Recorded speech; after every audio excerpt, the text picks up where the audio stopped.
Hello guys, magandang umaga. Kape tayo guys. May tinapay ako ditong pandesal.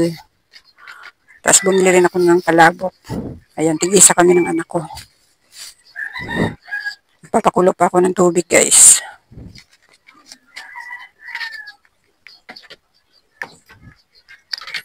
Ang lamig-lamig na talaga guys, kaya ako naka-jacket.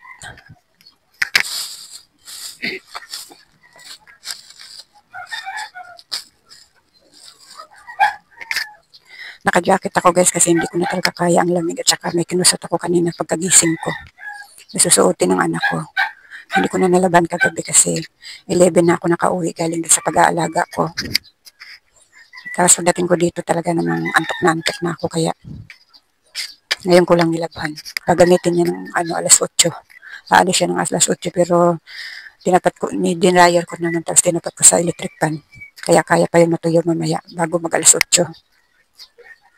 Nihintay ko pa yung pakulo ko guys.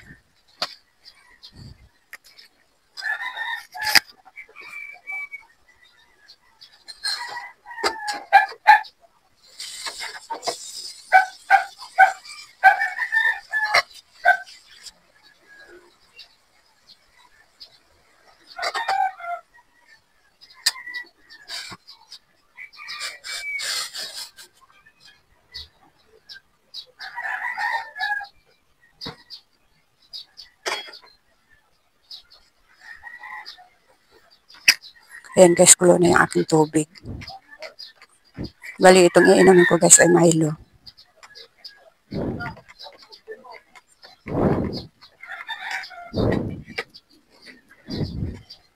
Ayan guys, kain tayo guys.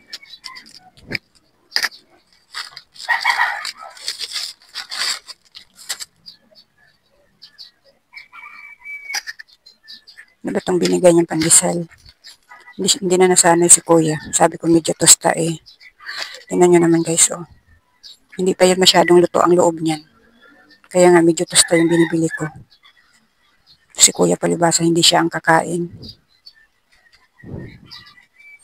Pag ganito kasi guys para kang nangunguya mo pa yung nangunguya mo pa yung lasang hilaw.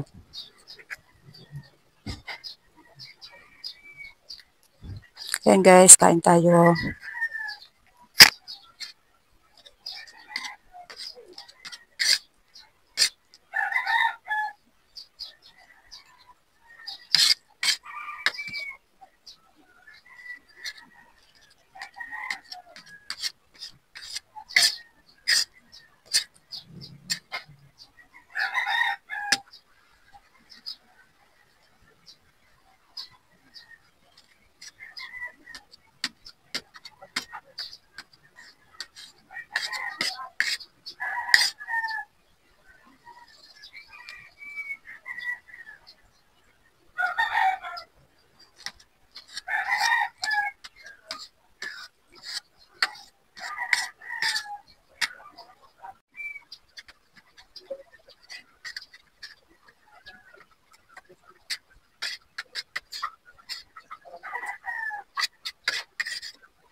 Hoy. Sino kukuha na sa'yo? Baka titingnan ko mamaya si Jokwang. Kabila, Raya. Oo. Oo, yun. Ay hindi. Pari yung Joshua. Kaya nga hindi ko na nga kukuhanin talaga naman yon. Mabit siya lang yun.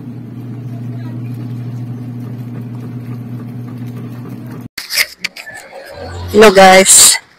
Andito ako ngayon sa labas guys. Maghahanap ako ng sayote. Maaga ako magluluto ng ulam namin ng tanghalian kasi dalawa yung alaga ko mamaya.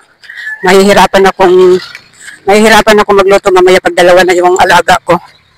Hanap tayo ng sayote na mabibilhan.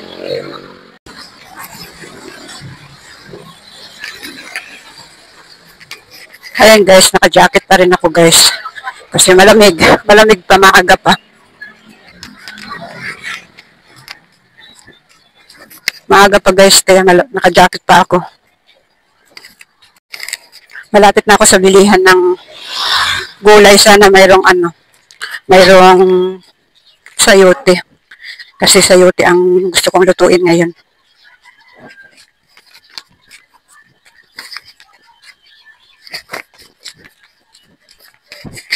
Nay, may sayote ka?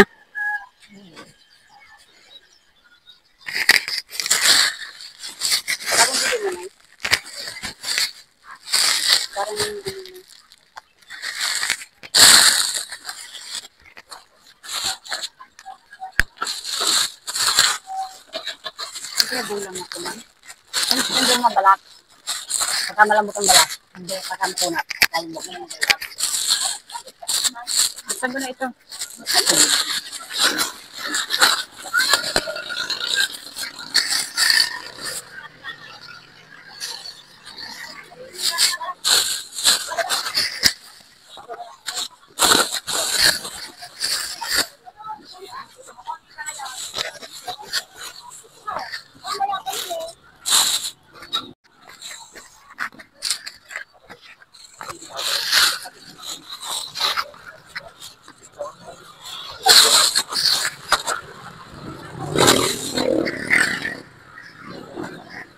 Ito na lang dalawa na.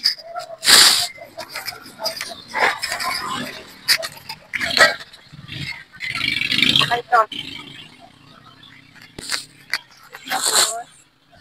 May buo kayong bawang. Isang buong, ay ito pala.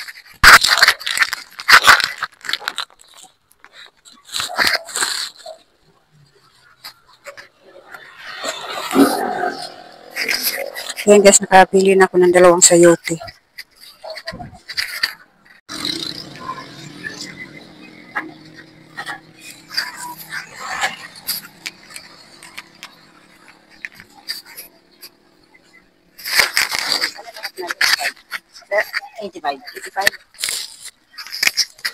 Ayan guys, naka-85 ako lahat.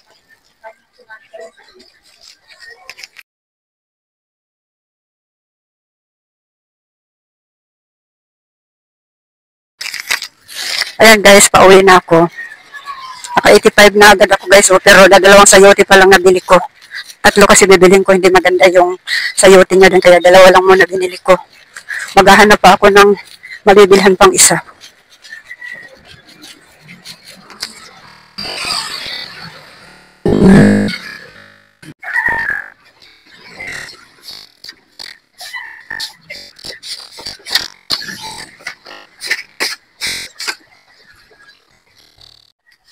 Ayan guys, ito na yung nabili ko. Nakabili na uli ako ng isa pa.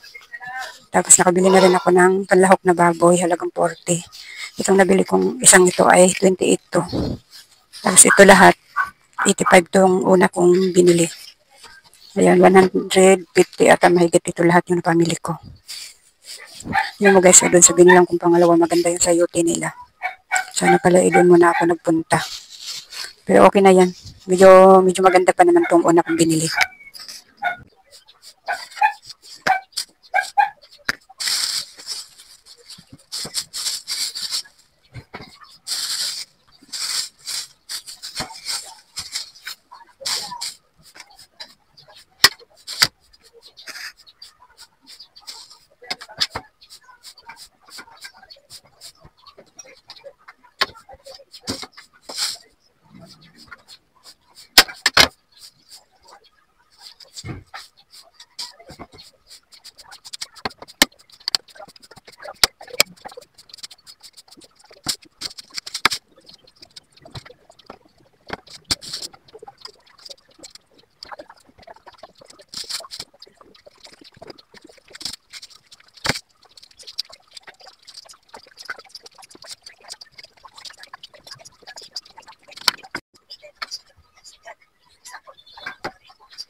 Ayan guys, ready na yung aking lulutuin. Ayan, maaga tayo makapagluto ngayon ng ulam ng tanghalian. Alas 9 na guys, nandito na yung aking isang alaga. Ayan. Ayan guys, magluluto na ako guys. Ayan guys, magsisimula na ako ng pagluluto.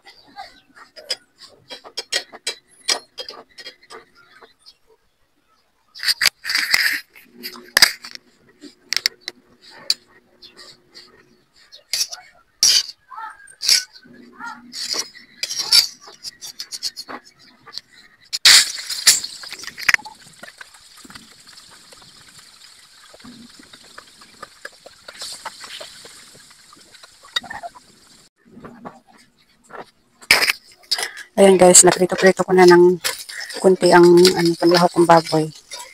Lalaglag ko na yung sibuyas at bawang.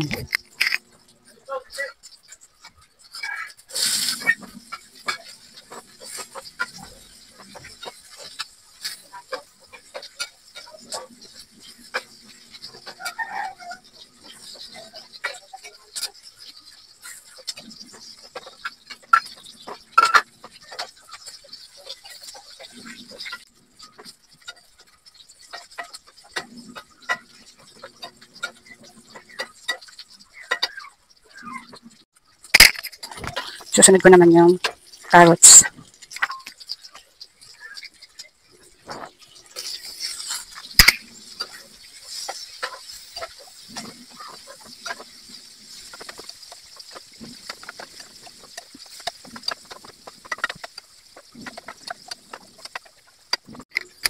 Ayan guys, ilalaglag ko na yung sayote.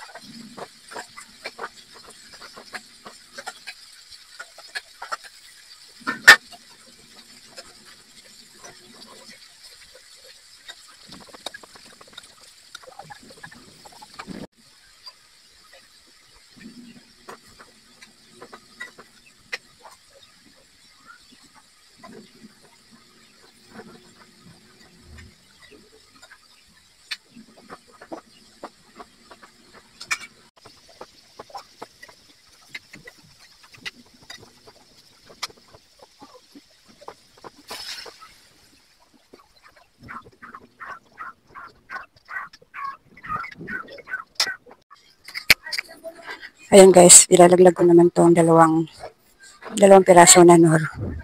Ito lang yung pampalasa ko sa niluluto kong ginisang sayote. Nor lang ilalagay ko. Hindi na ako naglalagay ng kung ano-ano pa.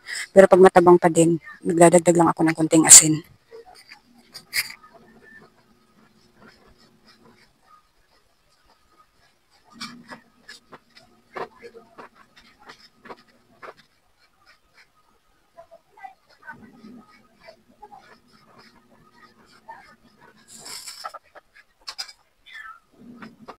Ayan guys, paluto na yung aking ginisang sayote. Kunting luto na lang. Pinapalambot ko na lang yung sayote. Hindi na ako naglalagay dyan ng bihon guys o kaya sutanghon. Kasi ayaw ng mga kasama ko na may sutanghon at saka sayote. Ay, sutanghon o kaya bihon. Gusto ko sana ng may bihon at saka sutanghon. Ayaw kasi ng mga kasama ko. Ayan guys, kunting luto na lang yan. Ayan guys, pinatay ko na yung apoy at luto na.